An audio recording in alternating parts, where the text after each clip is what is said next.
Assalamualaikum warahmatullahi wabarakatuh. Saya Ahmad Mamun Rahmatullah dari Universitas Muhammadiyah Surabaya akan menganalisis sebuah kasus dugaan penistaan agama yang dilakukan oleh pihak Holy Wings untuk memenuhi ujian akhir semester mata kuliah teori pengambilan keputusan.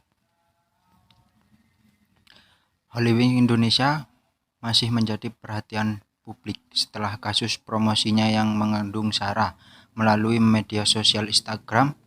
Holy Wings diketahui memposting promosi minuman alkohol untuk nama Muhammad dan Maria pada hari Rabu tanggal 22 bulan 6 tahun 2022.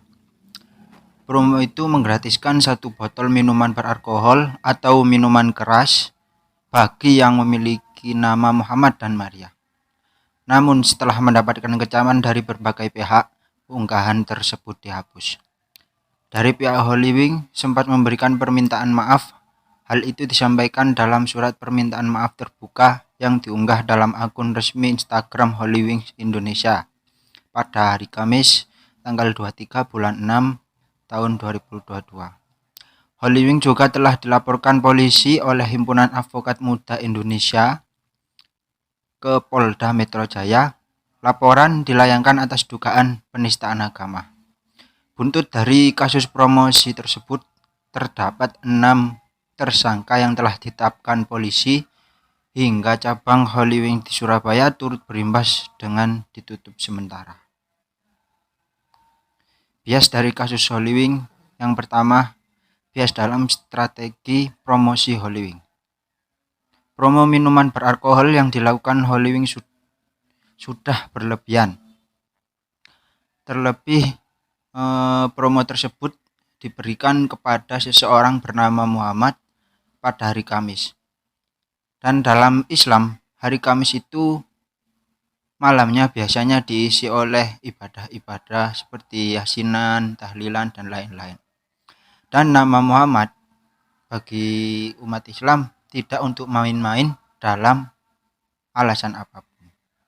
Bias yang kedua, bias dalam permintaan maaf pihak manajemen Holy Wings. Manajemen Holy Wings terkesan mendumbalkan 6 pegawainya yang menjadi tersangka dengan mengatakan tak mengetahui perihal promo yang bermuatan sara tersebut. Sindikasi Jabotabek mengecam sikap manajemen Holy Wings yang menyebut 6 stafnya itu sebagai oknum.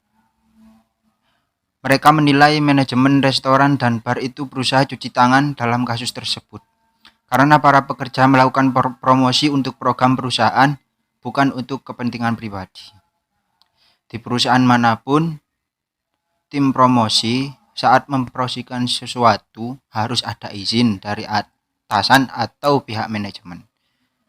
Seharusnya pihak perusahaan yang bertanggung jawab, bukan malah lepas tangan.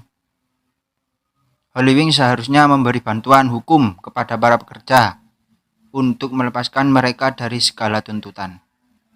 Dan Holy Wings juga harus bertanggung jawab pasca dicabutnya izin usaha terhadap nasib para pekerja apabila perusahaan ditutup dengan misalnya memberikan pesangon. Analisis yang kedua adalah teori 6 topi. Yang pertama, teori putih. Manajer diharuskan untuk melihat permasalahan. Dengan topi putih, mereka menganalisa data-data yang mereka punya. Mereka mengatur agar Holy Wings bisa berkembang kembali dengan mengganti nama atau brandnya.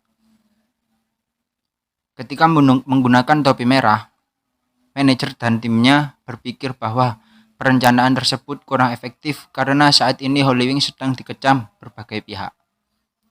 Dan ketika berpikir dengan topi hitam, manajer tersebut khawatir perencanaan tersebut tidak berjalan sesuai rencana.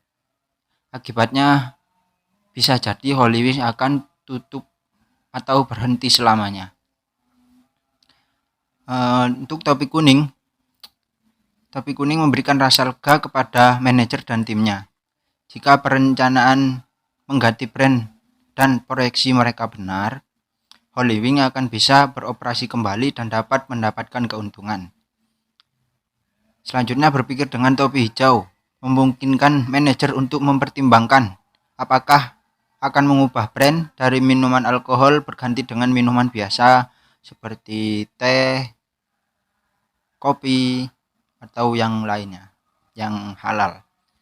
Manajer lalu mengenakan topi biru untuk bermain dengan cara berpikir yang berbeda.